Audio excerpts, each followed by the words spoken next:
The Dice Tower is made possible by listeners like you. Thank you for your support. This episode is sponsored by the Op, also known as USAopoly. The Dice Tower, episode 743, Crossover. Welcome to The Dice Tower, a podcast about board games and card games, and especially the people who play them. In today's show, hey folks, we're going to go a little heavy on the roll and write action, because that's how we roll. Oh, boy. And we're serving up a game pie full of hidden rolls. I'm Suzanne Sheldon. And I'm Mandi Hutchinson. Welcome back, everybody. Happy New Year! Happy New Year! Oh, yes. Happy New Year. I feel like I had a song and it just didn't quite go in that direction, so you got a little peppy Happy New Year. I like it. I realized I was like shouting so loud that the little, sound waves on our recording software were yelling at me. They're like, stop yelling into the microphone. I think everybody has now realized what type of episode this is going to be. Just FYI. It's a little wild. I mean, just when you said the title of the show, it took everything in me not to start going, crisscross will make you jump, uh-huh. And I'm like, okay, don't do it. I mean, I just did it, but I wasn't gonna. Wow, Mandi. That's a poll. All right, we're going to move on, folks. Good luck with this episode.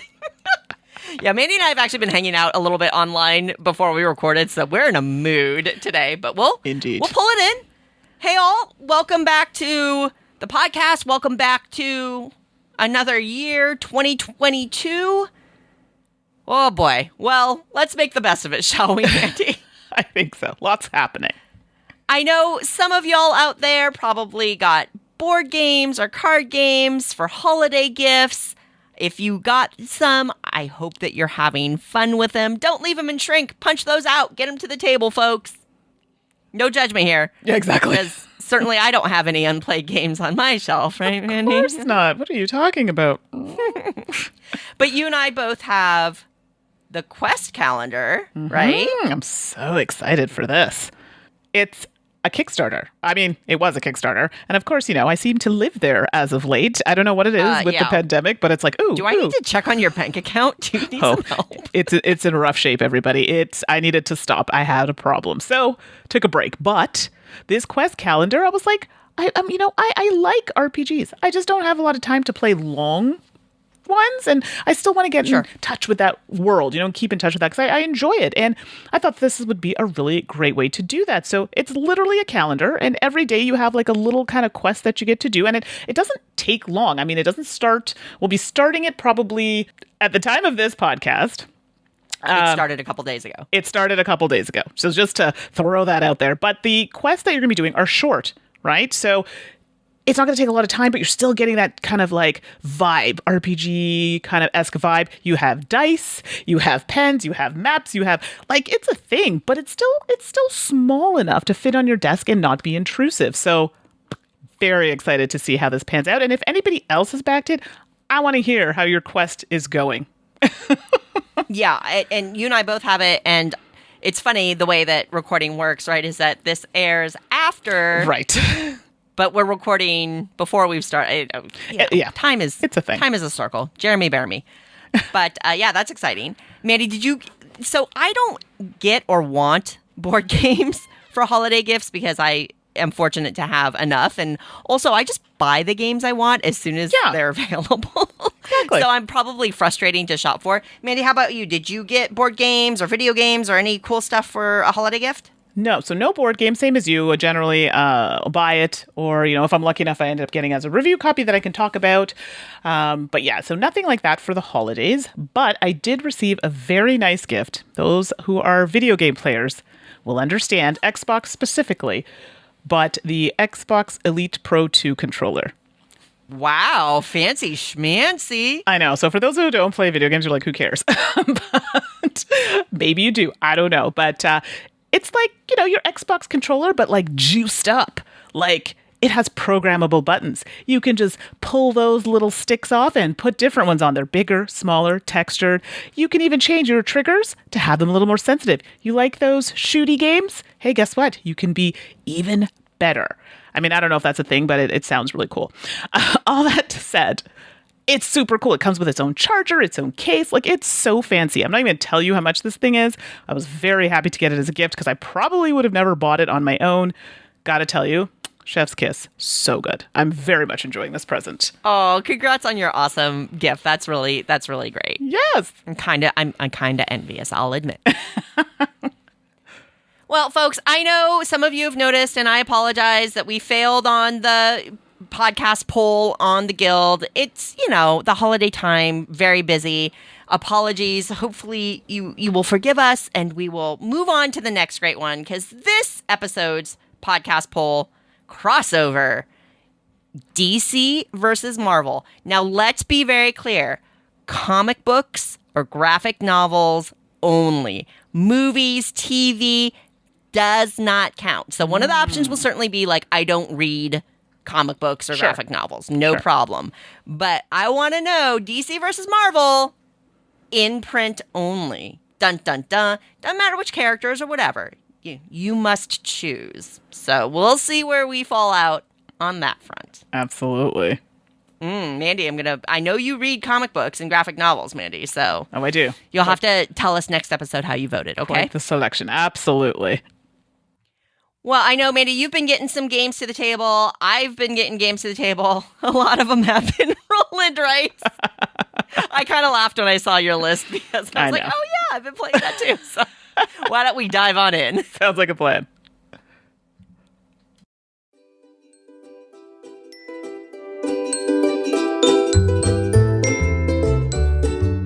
So, what have you been playing lately?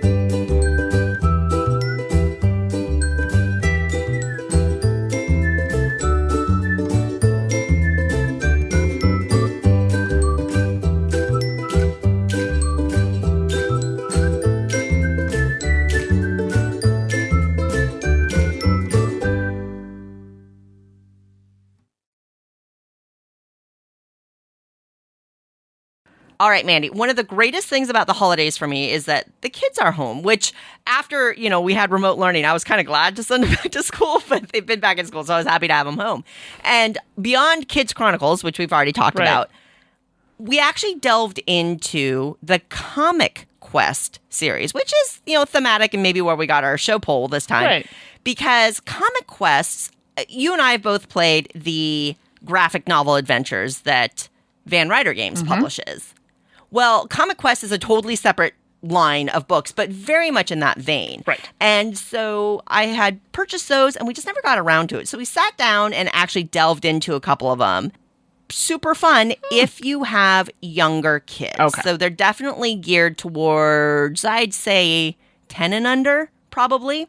So, and similar to Kids Chronicles, you're in this interesting period where you have to be able to read to play the game, to read the book. But thematically and story-wise, it's definitely geared toward younger players. My son can read. My 9-year-old can definitely read well enough to play it on his own. But we did it together. Right. And it was a lot of fun. So the two that we played, there's Hocus Pocus, Legend of Grimm's Woods, and Knights Club, Bands of Bravery.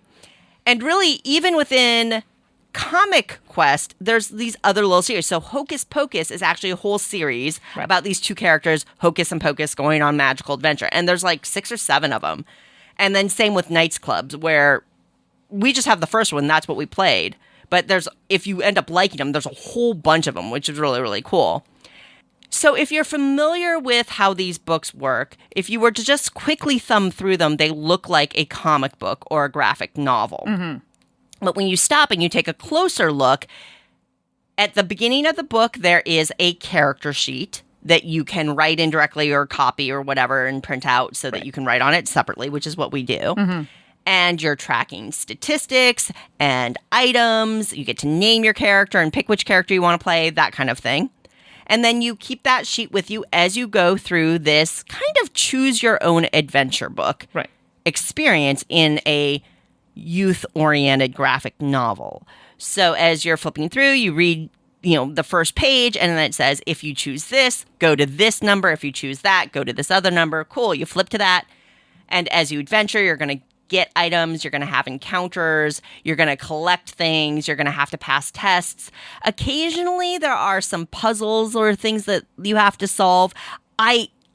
Personally, I wish that they were heavier on the puzzles. Right.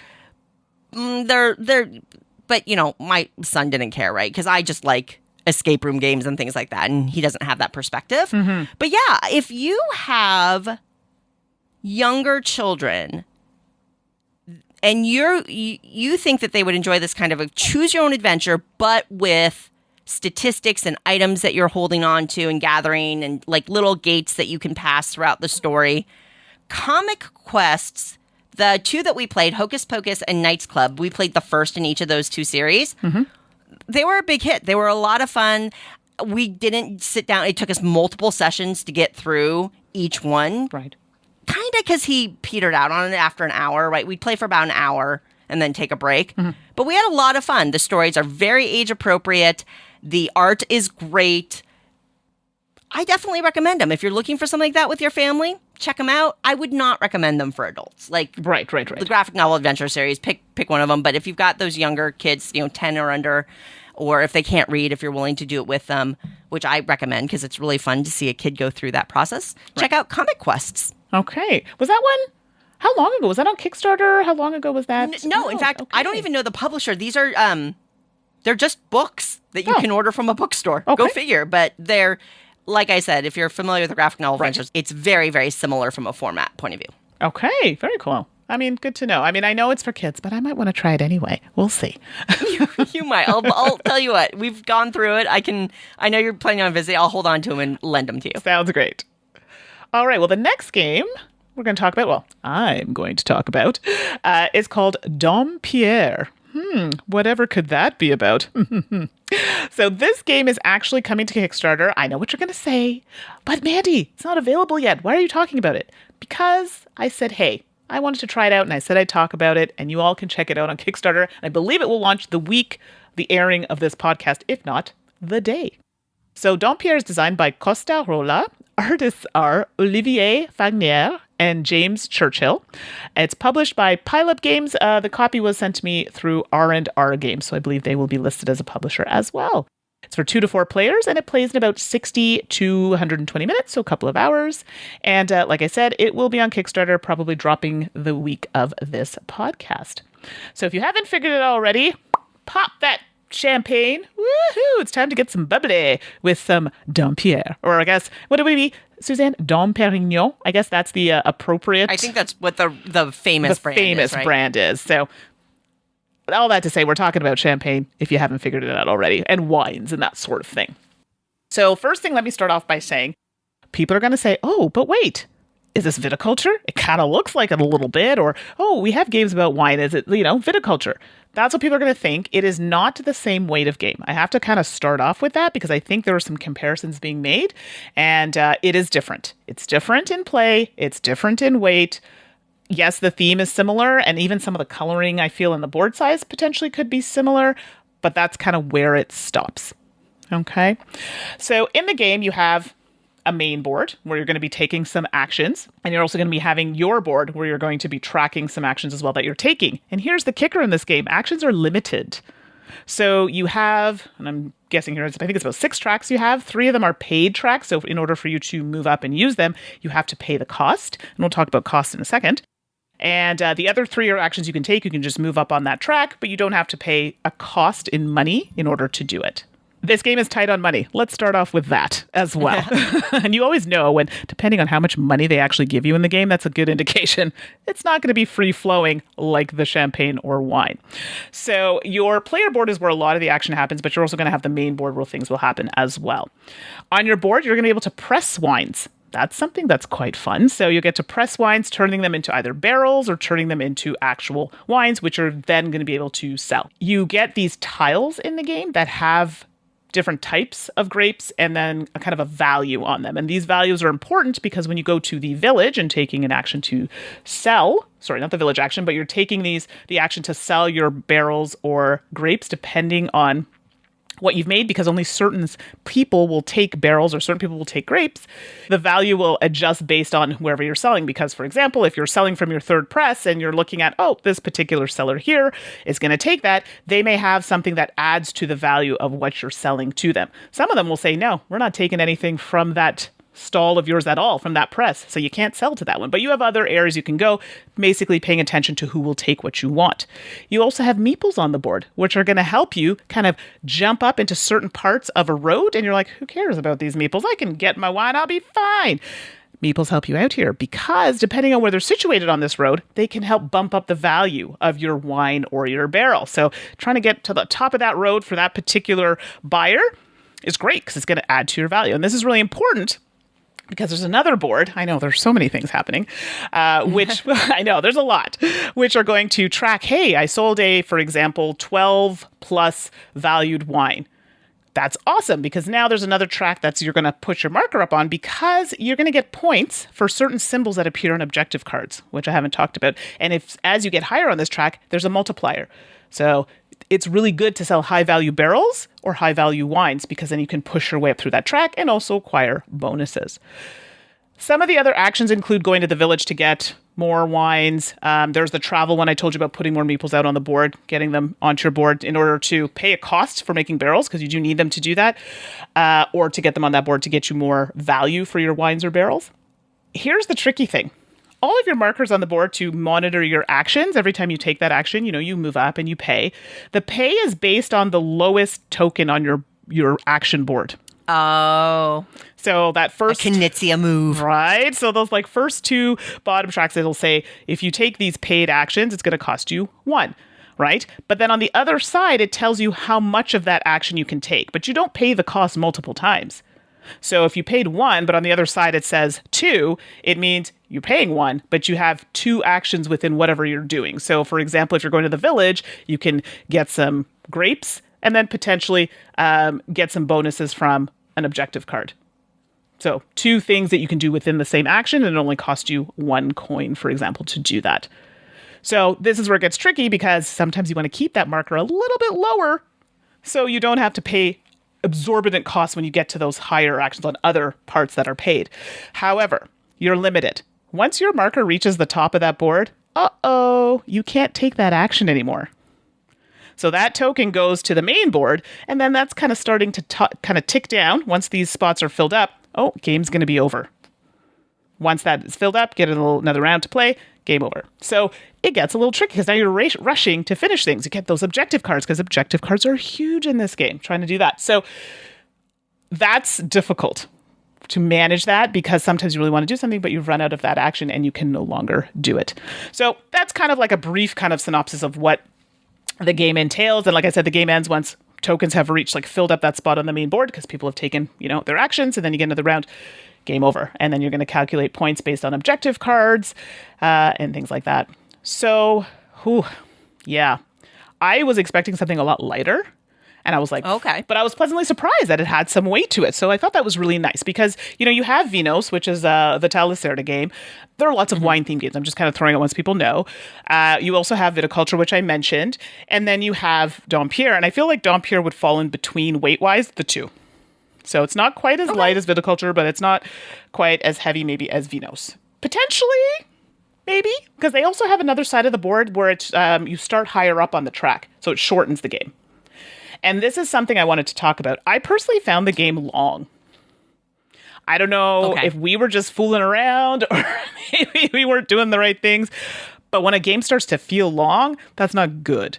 Vinos, for example, is a long game, but I don't feel long and I'm really into it. So perhaps we weren't playing as effectively as we should have been, but I definitely felt the length of game and I didn't feel it needed to be that long. I did appreciate some of the things I was telling you about that track of movements. I really like having to monitor your money and, how many actions you can take and getting that timing right and how many actions you can take. Oh, yeah, don't run that one track because, bye, it's gone. So you want to make sure you're kind of managing your steps and how you're able to do that. I like that part of it. So the management of your actions and timing, super important. Something else we noticed, objective cards were a thing. So a couple times this happened actually, where people who really ran the objective cards generally came up winning or on with the top first or second place. which is interesting. Right? Okay. So I don't know if that's kind of a testament to everybody needs to kind of really focus them. And we were all doing them. But I think myself and another friend that I was playing with multiple times, and even on another game, just ran with the objective cards, and that really pushed ahead. And I'm like, I feel like that shouldn't be the way that you should win all the time. I don't know. Maybe I'm wrong, but I feel like there should be other ways. And like, if you decided to go a different route, it could still work for you. But it seems like objective cards, if you really push that, it almost comes across as a guaranteed win. So maybe it's just something that happened to work out in our games of playing, but that is something to think about when playing the game. I played with also other people who had not played Viticulture or played Vinos. And they had not really kind of more newer to gaming. And they were like, it felt a little fussy. And I do have to agree. There are a lot of tokens and things, and some of the numbers, like you get odd numbers and have to add another token to like add to value. And that's a lot of tokens and things being moved. So that's a little fussy, I feel. And it maybe wasn't as smooth, or it just felt a little clunky compared to potentially some of the other ones. But they said, but I really liked the way it played. They're like, I liked the weight of the game, and I liked the decisions, like what I was talking about, managing those decisions. So that was, I felt that, because this is from someone who's not immersed in the world, maybe like you or I, Suzanne, but from a totally outside perspective. Yeah. And they like really appreciated how the actions were managed and how they had to really think about that. They did mention time, though, being a bit long on that, and they did feel that. But other than that, they said, I would play this more. Mm-hmm. So overall, I liked Pierre. And I have to stress, it does not replace any of the other games that I have. There is room for it in your collection if you have, like me, Viticulture and Vinos, but it is a little fussy. And I am concerned about this whole objective-driven win. And I hope that's not something that is like a continued thing. But overall, it's a solid game. Little particular, a lot of pieces going on, little long. But overall, I think a lot of people will enjoy this. So it's definitely something to check out. So that's Pierre. All right. Well, I promised I would talk about a roll and write, so I better get to it. Yokohama, the Roll and Write. So we talked about Yokohama Duel just a few episodes ago, and I know we've talked about Yokohama a long time ago because it's been out the longest. But hey, the Roll and Write. This is published by Okazu brand, and of course the designer is Hisashi Hayashi, and the art and illustration is by Ryo Naomo. Closing out the triple here. We've got the big box game, the 2-player game, and now the Roll and Write version. It's going to be similar to Yokohama and Yokohama Duel in terms of its setting and its purpose. All of the iconography is going to look familiar in terms of like the fish and the goods and all that good stuff. So all very familiar in terms of trade in Japan in, I think, like the 1920s is when it takes place. Okay. You have cards that represent basically 2 critical things. One are those locations where you're going to get all of your resources and do your actions. And 2, you have cards that represent the workers in this game for the worker placement. And then, of course, you've got this sheet. Right. And they're basically 4-ish main regions to the sheet. One is where you are gathering your workers, where you're tracking how many workers you have. One area is where you're fulfilling contracts and where you're going to be delivering resources. Another area is where you're tracking your special abilities that you can gain. And another area just to help you track some of the resources like your money and things like that. And what's going to happen is at the beginning of the game, you're going to randomize these locations and assign them to this worker area. And then you get the 3 placards and 3 dice that are associated with the worker cards. Worker cards are kind of cool because they will show you the strength of the action you're going to take, which is very similar to Yokohama. But they also have a special bonus on them.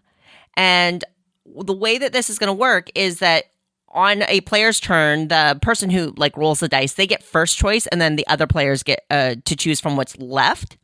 And you're going to pick a die and a worker card combo because those are randomized every turn, basically.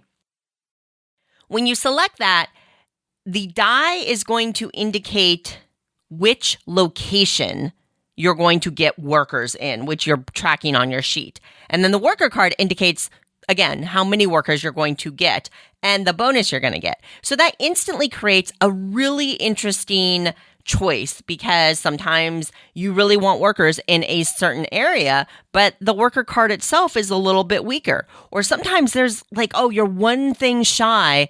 Oh, and that card does have that bonus, but it's not a location that you need. And so maybe it's a weaker turn on that. I really like that element to the game. Right. As you go along, you're going to be gaining workers at locations. You're going to be spending those workers so that you can get different resources. Again, just like Yokohama, fish and tea and things like that. And then you're going to be fulfilling those contracts in that contract section of your board, and you're going to get points for that. Just like Yokohama and Yokohama Duel, there are trade houses and shops that you're going to gain, which creates an interesting kind of spatial element that actually feels more like Yokohama than Yokohama Duel did, because Duel kind of gave up on most of the adjacency stuff, whereas Yokohama Roll and Write definitely has that in the warehouse area with the contracts, because the trade houses are basically at the bottom of this grid.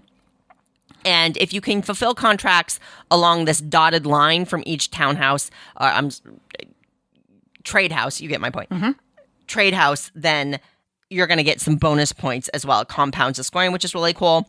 You're going to be able to get special abilities or those skills that are, again, similar to Yokohama and mark them on your sheet that you have access to.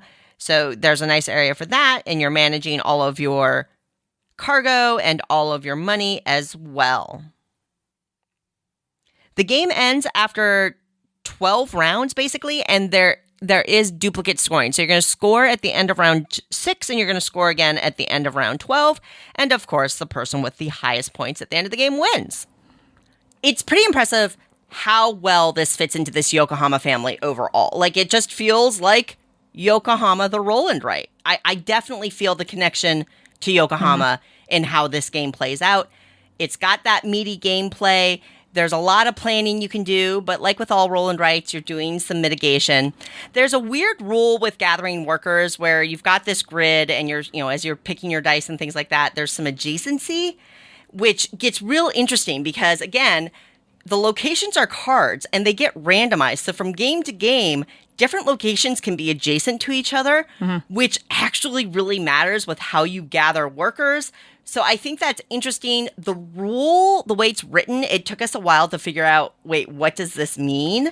Once you get used to it, it makes total sense and you get into the flow. But that rule was a little tough for us to get through at first. But once you get into it, the play impact is, it adds another layer, a little detail to the gameplay for sure. I think that the sheets, I wish the sheets were larger. Of course, this is, in a nice compact box.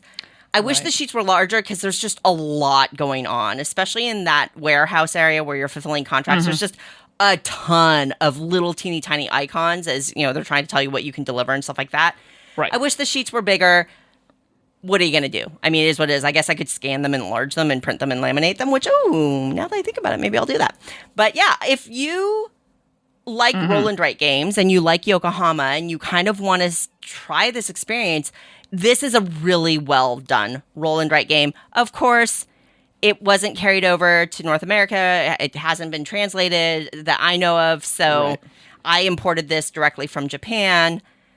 So apologies if it sounds interesting to you and you want to give it a try, because I know it can be a little harder to get for some of us, especially in North America. But I actually really like Yokohama Roll and Write. And Mandi, if I actually like in the family, I actually really right now enjoy Duel the most.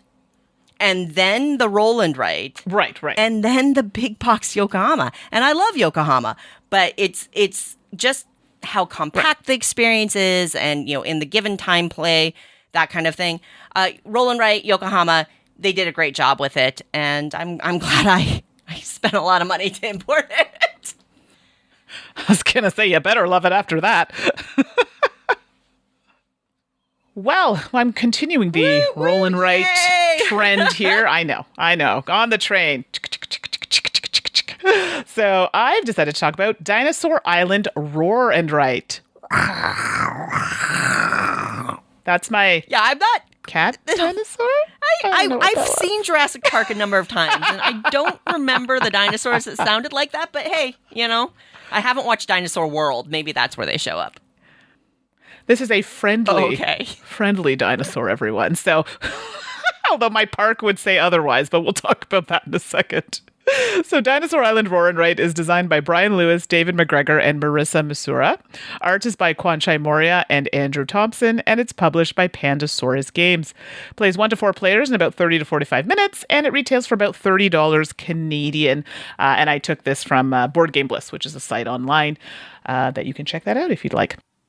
So Dinosaur Island Roll and Write is the roll and write version of Dinosaur Island. So if you've played Dinosaur Island, it's a pretty big game, and they've kind of put it into a smaller game with some dice and some papers and fun things like that. So this one is fun because you still get those fabulous dice that are like that amber colored, and a lot of the things are similar with like the DNA and those kinds of symbols have stayed. You've got specialists in the game in Dinosaur Island. You're still going to have that here in the Roll and Write, buildings, that sort of thing. So we're going to talk about how it changes a little bit. You do get to work with a kind of polyomino. I know this is right up Suzanne's alley. Polyomino puzzle area, and that's going to be kind of where your park is, and you're going to want to take people for tours. But you also need to build roads, buildings, dinosaur pens, and routes to get those victory points. Yeah, that's where my visitors were probably not too safe. But I digress. Let's get back to the game. So in the game, it's very short. You only have kind of like 3-ish rounds. I guess that's how you call them. And in the game, you're going to roll these dice. And depending on player count will depend on how many dice are rolled. And you're going to be able to take 2 of these dice, take the resources that are on the dice. Could be DNA, money. There are different things that you can take. And after everyone's done that, you're going to go clockwise and counterclockwise. So everybody's got their 2 dice. There's a board, and the board has on each side building cards, and it has specialist cards. Don't worry about that right now. You're worried about the actions that are listed on the board. You're going to take your dice and place them on this board in order to take additional actions. Now, when you were choosing dice, there would have been 1 left over. Oh yeah, I forgot to mention this. That's going to have some red dots on it. Maybe not. Maybe it has 1, 2, or 3. If it has red dots, that's bad. That's threat. And you're going to mark that on your sheet because we're going to talk about that later. So ideally, you don't want to leave the big one at the end because we're not using that die, but you will take threat for it.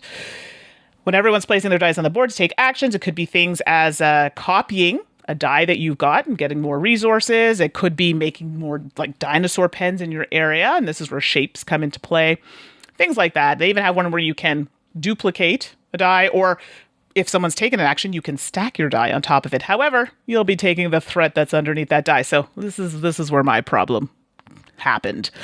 So this happens twice in a row. We're going to do that twice in a row. And then we're going to do the run through of your park and running through all the things on your sheet. So you have 2 sheets on this game. One is going to be where you have your park. And then you're going to have one that has like your excitement. It has your specialists, your buildings. So the 2 sheets are a little busy, but once you can navigate them, it makes a lot of sense. You also have storage area for extra money and roads, keeping in mind that that's just once you've used it, you've lost it, kind of that area. So when we do a run through, we're going to walk through and take a look at, you're going to look, for example, and these might be slightly out of order, I apologize, but you're going to take a look at specialists that you've acquired. So if there's a ability on a specialist you've acquired, you're going to take advantage of that. You're going to look at taking a tour through your park. And this is where you want to make sure that if possible, buildings are connected to see if you can make that connection, getting excitement points for each building you're kind of going through to an exit, and those exits usually have point values. So you want to try and make it to those higher point values. And you get to do that 3 times in the game. So you want to get to those big valued areas really quickly. If you have no roads to connect them, obviously you cannot make those transitions. So that's really important. So those are just some of the things you can do. Buildings, if you had buildings made, you can take advantage of those buildings, like a food buildings or amusement park rides, things like that. I think I had something that was food and it generated money. So this is a time where I get that money and so forth. Your excitement track, you'd look at all your bonuses there, you'd get those as well. Well, this is where I ran into some problems. You have an opportunity to get security throughout the game, which is to kind of negate some of that threat you may have received from dice or other areas. Oh dear. Well, I couldn't just seem to catch up with it. And you have to look at how much threat has not been resolved. And there's another little kind of death toll track. And for every one that's not resolved, you got to put a little X on that. And, you're like, okay, 1 or 2. Then you get like that exclamation mark. You're like, uh-oh, what happened? So they're okay if, one or two people get chomped on, a little nibble. But that third one hits, oh dear, I got to take something away. Could be a building, whatever, something, a specialist, something gets taken away. And that sucks because now I can't use the thing anymore and I have to try and get it back. Let's just be clear. This happens every third space that you have to hit, something gets taken away. So the game ends after, I think it's the third round, then you do another run through, and then the game will end, and then you count up your points from there. I'm sad to say that I did not win. I was close, but, having multiple deaths at a dinosaur park is probably not a good way to go if you're trying to attract people. So, Dinosaur Island Rawr and Write, for me, was a lot of fun. I like the original game, so for me, I kind of was expecting, okay, is this going to really make it too simple, or is it going to take away too many things? And it did help that I knew the other game, so I was familiar with the symbols and the kind of the flow of the game and that sort of thing. Definitely the creating the polyominoes in that area, that was newer for me, obviously, because you didn't have to do that before, but I really like the spacing and trying to get that sorted out so you can get those extra excitement points and bonuses. And it's really important to do it because those give you some big points and bonuses. First time playing this was long, a little bit, because we're trying to figure out the sheets. You're trying to explain it to people maybe who don't know the game. So I feel it took a little bit longer, but then it picks up. You're like, oh yeah, it's the same thing over and over. But it's still interesting. So definitely that 30 to 45 minute is probably accurate once you've kind of gone through it a couple of times. So I appreciate the time limit on it. And then if you wanted something bigger, you would play Dinosaur Island. I don't see who wouldn't like this. It's a slightly crunchier roll. I'm really trying to struggle. I mean, unless you don't like dinosaurs. Oh, how could? Sure. Maybe you don't like the whole spatial thing, sure. with the park. That's very, very fair. I think some people valid. Don't love polyomino games. Absolutely, and I'm not particularly good at it, but I like it, so I could definitely see that being an issue. The art for the most part is really nice. Mine ended up coming with some really cute erasers and some pencils, and I mean, those are all. I'm a sucker for cute dinosaur things, so I was all in it. But the game itself is actually a solid roll and write, but that has some meat to it. So if you do want that extra oomph into your roll and write, this might be one to consider. And maybe you don't want the full game. This will still whet your appetite a little bit for that Dinosaur Island feel. So overall, I really like this game. And Suzanne and I have played this, I think the electronic version on the Dice Tower. So if you're looking for that, you can find that video. And I believe there's an app. We didn't play with the app, but there is an app that accompanies the game. So you can play it digitally. So you can play it virtually with people. Exactly. You still need the game. It's not a standalone thing, but it just lets you. Correct. Yeah, it's one of the things that I think sometimes people struggle with, and I've certainly had my moments, is that, you can get messy on your sheets. Oh, right. Yeah. And so the app it's nice. Like with Railroad Ink, right? Mm-hmm. By the time I'm done with my physical game of Railroad Ink, it's pretty messy. Like my drawing is not good. But when you play Railroad Ink in the digital edition, everything looks so nice and clean. Pretty. So that's essentially, I think, what the companion app does for Rawr and Write. Yes, exactly. So nice for exactly what you said. And then I know also people were mentioning that you can play it virtually as well. And that will assist. And now more than ever, right? We love the virtual play. Exactly. Dinosaur Island Rawr and Write is a win for me. I definitely think if you like roll and writes, this is one to try. Will it change your mind about roll and writes? Probably not. I mean, but I feel like I could say that about any Mandi, if anybody's looking to change their mind about roll and writes, they turned this episode off ages ago. Facts. Also, that is also a fact. So there you go. So I'm endorsing it. I liked it a lot. Give it a whirl. That's why we love everybody that's here listening now, because we know you're awesome. That's fair. That's fair. To wrap up our Roll and Write heavy episode, it just worked out that way, folks. I swear we don't plan it. We just play a lot of Roll and Writes. Number Drop. This is designed by Florian Cyrier or Cyrier. Mandi, how would you pronounce this name in French? That is a unique name. It is a unique spelling that I am surprisingly not familiar with. And I'm assuming it's French because the publisher is Debacle Jeux and the co-designer is Benoit Turpin. If you're not familiar with that name, Benoit Turpin is the designer of the Welcome To line of games, which is one of my all-time favorite flip and write, roll and write style games. Number Drop is a roll and write with custom dice. You're going to get 4 bright pink custom numbered dice and then 1 blue die that has shapes on it. You're going to get 5 shape tokens and then your pad of writing sheets. This is a Tetris-inspired roll and write game, which we've played there's bricks and there's blocks, which I'm a huge fan of, and there's a couple other, I think, now. But here we have number drop. Your player sheet is a pretty simple vertical grid of rectangles, and then you've got some numbers on the side of it. And on a turn, the dice are all going to get rolled, and what you're trying to do is you have to take the shape that comes up, the square or the L shape or the long, 4x1 stick, and then the 4 numbered dice, and you have to basically fill in that shape on your sheet with those numbers. You can put those numbers in any order. You can rotate the shapes into any orientation on your sheet, but you have to use the numbers that come up. There are wilds as well on some of the dice, so you can use whatever number you want. Right. What you're trying to do is get sets of numbers on your sheet in little clusters. So there is a column tracking the same number, and there's a column tracking consecutive runs. So for example, if I manage to get through any number of shapes it takes me, but if I manage to get 4 number 5s into a group, a continuous group, then I could score that. I could lock that in and outline it, and then I would circle the same shape number value 4, right? Because I have 4 numbers that are all together. It doesn't matter what the value is. And then that's a good thing. I know it's a little weird. And even when I was reading the rules the first time, it was a little weird. But basically, you're just trying to get clusters of numbers that are the same or in order, like 3, 4, 5, 6. Those are all good. You want to get as many of these as possible, like big groups. It's easy to get 3 of the same number together. Cool. But then, can you get 7?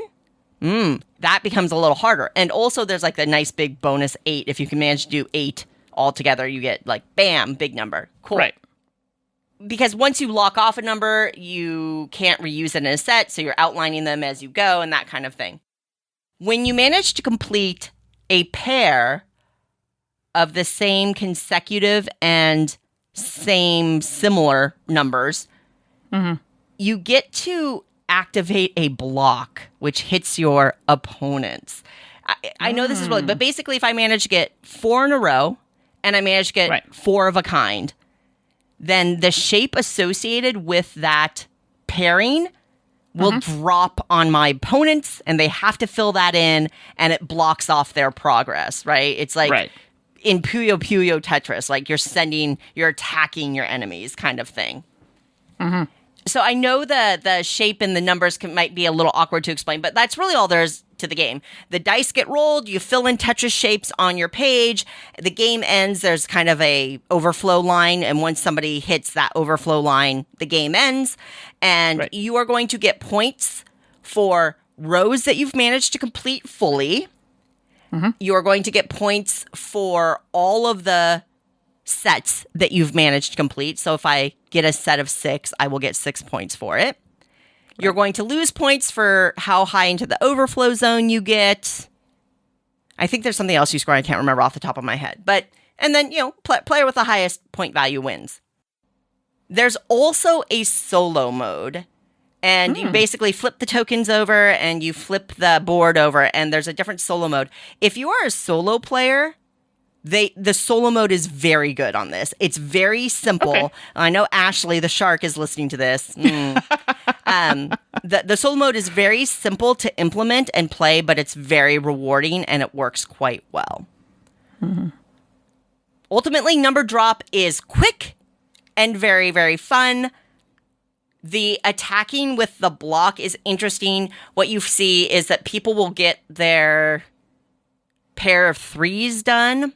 I don't know if I mentioned this up front, but you get the shape tokens, and so they're randomized every game. So the square might be associated with 3s in the first game or with 6s in the second game, that kind of thing. It's interesting. I think a lot of people, like in our plays, we were attacking the early ones to try to send a block over to other people and attack. I guess we just played aggressively. I don't know. But you can also just kind of ignore that and try to optimize your board.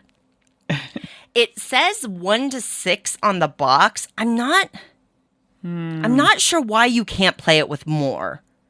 I'm trying to think about why you couldn't. And maybe it's just escaping me off the top of my mind, but I think you could play with as many players as you have sheets for, basically.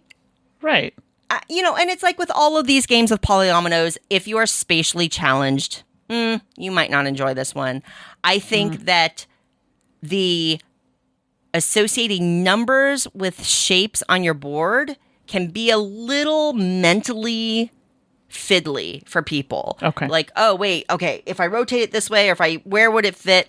You could, like some people were doing, like they were kind of penciling around the shape just so they could visualize it and then erasing the outline.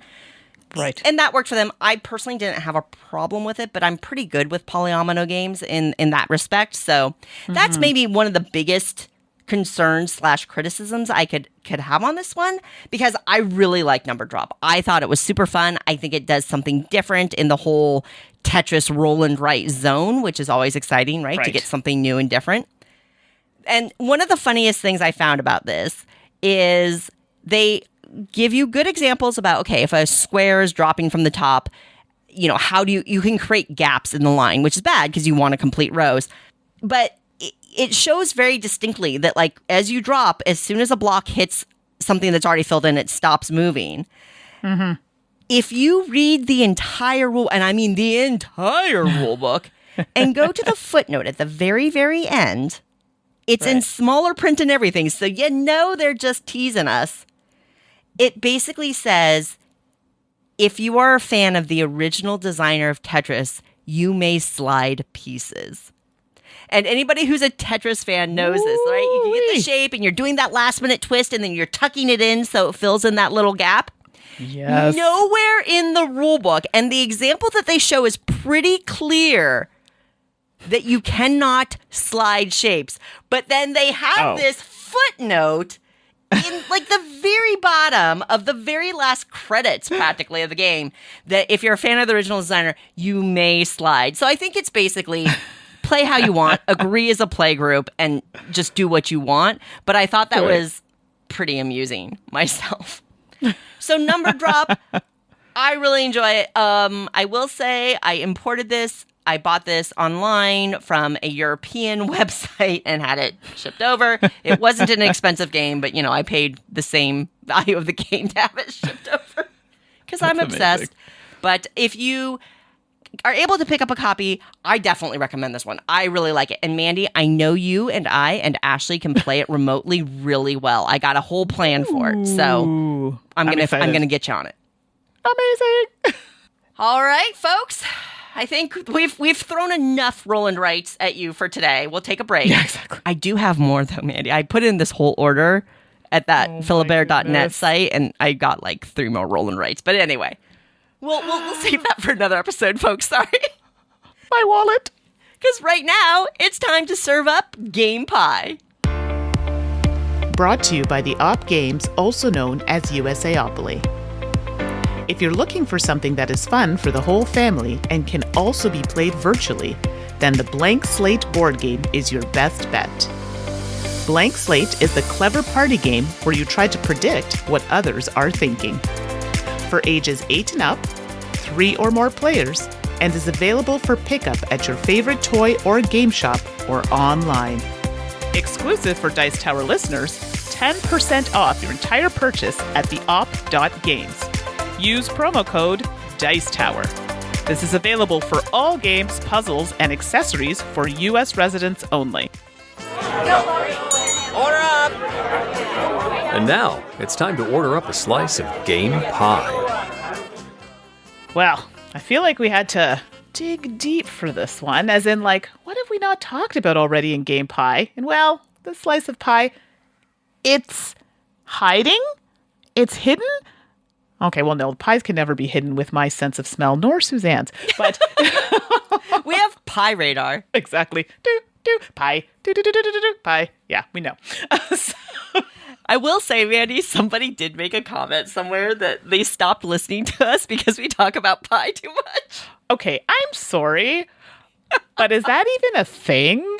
That's what I say. I'm sorry to see them go, but we can't help ourselves. I need to let everybody know a little tip here. So I don't really talk about it, but guess what? I work out. You're like, that's good. Good for you. I work out so I can have pie. And that's all I'm going to say about that. You. So guess what? If you don't want to hear about pie, that is okay. But I work really hard to eat that pie. Just saying. Okay. I digress. I'm saying that a lot today. It's a thing. The ADHD is strong. Sorry, everyone.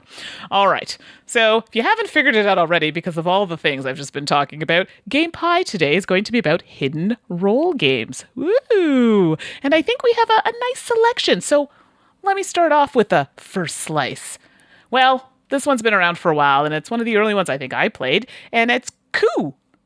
And I think... Classic. It's a classic, hidden roll game. And I'm not a huge fan of hidden roll games, but there are a few that I'm like, I could play that, and I could play that several times. Coup is one of those. Plays rather quickly. I'm pretty terrible at it, but I still have fun. And anybody that I've shown the game, easy to pick up, easy to understand, and they also have fun. And it's in a small box, cards, few tokens, very straightforward. If you haven't tried Coup, I think this is one of the hidden roll games that you should definitely put on the list to at least try and see if you like it. Yeah, I still love Coup. It's similar to you, Mandy. Hidden roll is not my favorite. Yeah. Social deduction and hidden roll games are very low on my preference list. Right. But like you, Coup, solid choice. Good. Yeah. First up for me, A Fake Artist Goes to New York. This is a drawing hidden roll game published by Oink Games. I love it so much. It's so good. Even as I'm just talking about like hidden roll games, No. Fake Artist is awesome, where basically you get little placards and everybody gets a word, a secret word that they're trying to collectively draw. But one person is the fake artist and they don't know what it is. And so as you're passing around this shared drawing sheet, everybody's making little marks. And what they're trying to do is just draw enough to prove that they're a real artist. They know what you're drawing. And meanwhile, the fake artist is trying to play along and manage to pass themselves off as the real artist. It's funny. It's quick. It's easy to teach. It's a fabulous group game and a really good hidden roll game. A Fake Artist Goes to New York. I was taught this at a convention and it played really well. Even in that set, I think we were in a restaurant or something. And I think it'd be great. Yeah, absolutely. So good. So yeah, if you haven't tried that one, definitely give that a whirl. Okay, so the next slice of pie on my list is When I Dream. And this is a game that I did play with Tom, possibly Eric, at a convention. And it's about dreams. So of course you have to wear that lovely eye mask, which I did. And this is something that you actually have to do in the game. And in the game, one of the players is a dreamer, so you're falling asleep. And other players are dealt roll cards to determine what kind of spirit you are. Are you good or naughty? Or if you're just tricksters trying to change sides as the game goes by. So in the game, the cards are actually in a bed, like a literal bed. And each round lasts about 120 seconds where the spirits are drawing dream cards and they're depicting a specific element of the dream, try to describe to the dreamer using one word each. So the dreamer can guess what the element of the dream is at any time. But obviously the people who are being naughty want you to not guess that correctly. So it sounds a little silly, and kind of taking off the senses of sight actually kind of immerses you in the game a little bit. I really enjoyed it, and I believe it has a high player count, which is nice. So When I Dream, definitely one you should take a look at. Okay. I have not played that one. Cool.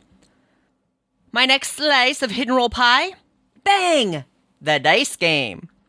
This is a Wild West set game in which you have sheriffs and outlaws, and you're trying to get rid of the outlaws before they get rid of the sheriff.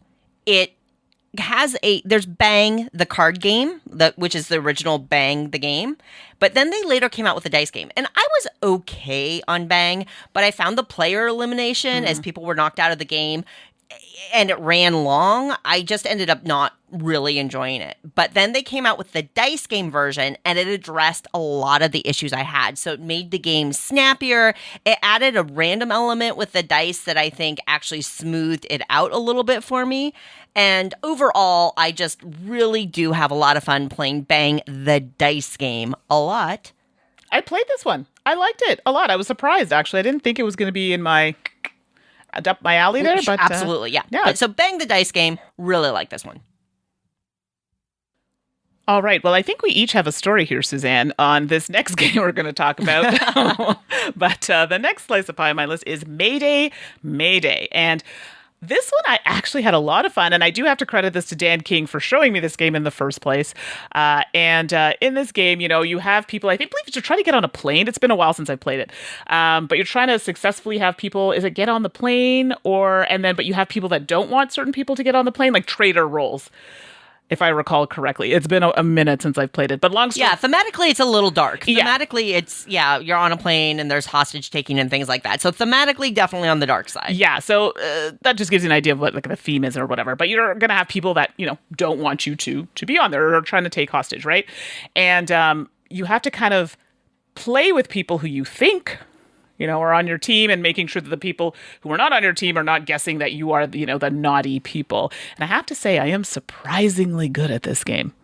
And I think last time there were a lot of high fives with Dan and I, woo, woo, woo, because we won. The naughty people won. And I don't know what the theme, it seems bad, but it was a lot of fun. So I do find for this type of game, it does have a few kind of like rules and stuff that take a minute to kind of figure out, and it's a little bit more than a coup or something like this, but well worth the play. So Mayday, Mayday, I quite enjoyed. I know Suzanne has played it and also enjoys it. Yeah, this was a game that Dan King, I guess he was advocating for years ago.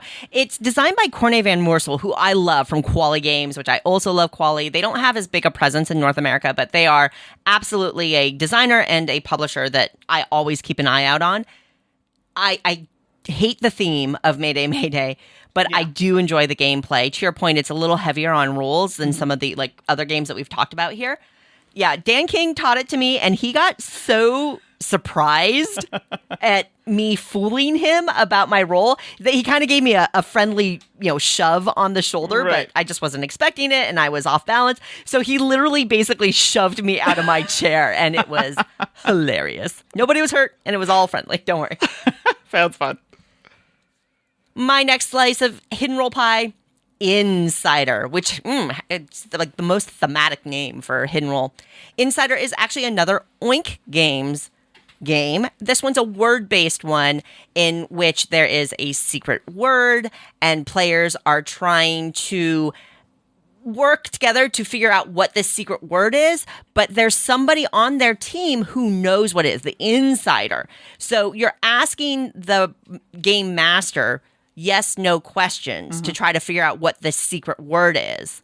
Cool. If you get it, awesome. Then the game master gets a chance to try to figure out who the insider was. So it's one of those that if the game master figures out who the insider is, they win. If the insider manages to get everybody to the right word and the game master can't figure out it was them, the rest of the team wins. So it's a 1v mini and a hidden roll game. It just works. It's super duper fun, and I love it. That's Insider. I don't think I've played this one. So this is it's super fun. I really like this one. Okay, good to know. Well, the last slice of pie on my list, I think a lot of people know this one already, One Night Ultimate Werewolf. And this one plays really well remotely. I've not played it remotely, but this is what I've been told, so why not? But in this one, it's for high player count. I think it's like 3 to 10 players. Okay. Yeah, it's huge. Can go way up there. Yeah, up there. And everybody gets a role. You get roles as the werewolf, there's like troublemaker seers, all kinds of different characters. And obviously, you don't want the werewolf to get you to win, but all of these roles have different things that they can do or apply in the game to make things easier, trickier to figure out who the werewolves are, or who are, I guess the fox in the hen house sort of kind of deal. So this is one I think that's been around for a while. I think there are variations of this, re-implements of One Night Ultimate Werewolf. Definitely a fan favorite, and there's a reason, because it's a lot of fun. So One Night Ultimate Werewolf, check it out. Absolutely. I mean, obviously, werewolf is a huge hit. And I mean, Dice Tower, right, has this massive werewolf community. My friend Josh is huge into the Dice Tower werewolf games that they live stream and everything. Tom runs them sometimes. For me, werewolf has always run long. I just don't enjoy it at that. But One Night addresses a lot of that. Right. And I think that's a great choice. Right. Alrighty, folks. Last slice of hidden roll pie. Deception. Murder in Hong Kong. Dun, dun, dun. Dun, dun, dun. Right, exactly. So this one, from a components point of view, it's kind of interesting. You have these placards with words on it, and then there are items spread out, and you're basically trying to figure out who the murderer is, which is scattered among you. So you're marking different words with clues, which are like plastic bullets. How thematic! And so you're asking each other questions, and you're gathering evidence, and it's unique. It feels different as you're playing it, and I like the feel of it, and I like that you're not feeling the elimination as you do with something like Bang the Dice games. So Deception Murder in Hong Kong, it's been out for a few years, and I think it just holds up really, really well. It's a solid hidden roll game. I think almost for people who don't love hidden roll games. Yeah. I think Deception might be one of the ones I recommend. I would agree. I've played this one, and I quite enjoyed it. So yeah, definitely a good choice. What a delicious game pie. Full of all those sneaky rolls. I know. We'll call that an episode. We'll slink out after all being all secretive, right? Exactly. And turn it over to Tom and Eric and guest next episode. As we previously mentioned, we are going to do a big Q&A in one of our last episodes. So please keep on sending on those emails. If we're not replying, we're still just gathering them all and saving them up. So you can send those to us at Suzanne@dicetower.com. And you can send yours to me at Mandi, that's Mandi with an I, at dicetower.com. As always, thank you so much for being here. Thank you so much for appreciating our love of pie, folks. We really are grateful for you for that. And we love being part of your extended gaming family. Next episode, 744, as mentioned, Tom and Eric and guest will be on talking about games from 2006. Spoiler alert, the guest is Joe. Ooh, good times. Going old school. Until next episode, I'm Suzanne Sheldon. And I'm Mandi Hutchinson. And you've been listening to The Dice Tower. Thanks for listening. Promotional consideration has been provided by game publishers in the form of review copies of games.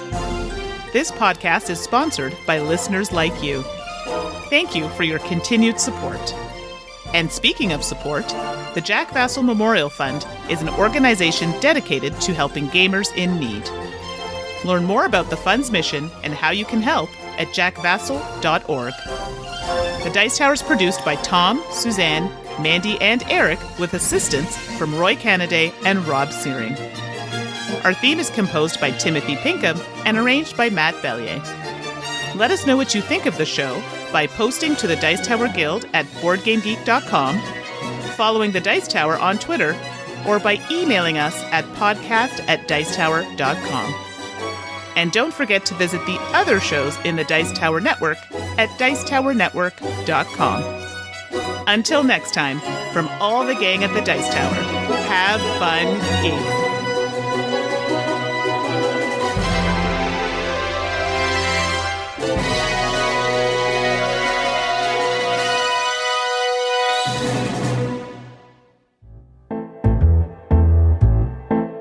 All right, everybody, it's that time again for a Two Truths and a Lie. So I'll go first and reveal mine from last episode. So for Christmas, I said I'd be eating macaroni pie, I will be eating turkey, and I will be eating oxtail. If you said that I will be eating turkey was the lie, you'd be correct. Turkey is not my favorite thing to eat during the holidays, so sorry. That's okay. What about you, Suzanne? Last episode, I said I own patchwork. I own patchwork Christmas, and I own patchwork Halloween. And the lie is that I own patchwork Christmas. But Mandi, I talked to you about, like, patchwork Halloween has different tiles, rebalanced tiles. So if you're a fan of patchwork, you still might want to check out Patchwork Halloween. Oh no, I need it now. My mom loves that game so much. All right, new this episode. Here we go. God, I'm on a video game thing, so just go with it. I have put 100 plus hours into Animal Crossing. I put 100 plus hours into The Outer Worlds, and I've put 100 plus hours into Mass Effect. Well, I know at least one of those. Oh yeah, for sure. I think everybody knows one of these for sure. All right, and I must be in a sweet zone because I said I like to make cookies, I like to eat cookie dough, and I like to eat fully baked cookies. Oh, delish. I'm so hungry. Well, you've got lots to think about, everybody. Good luck.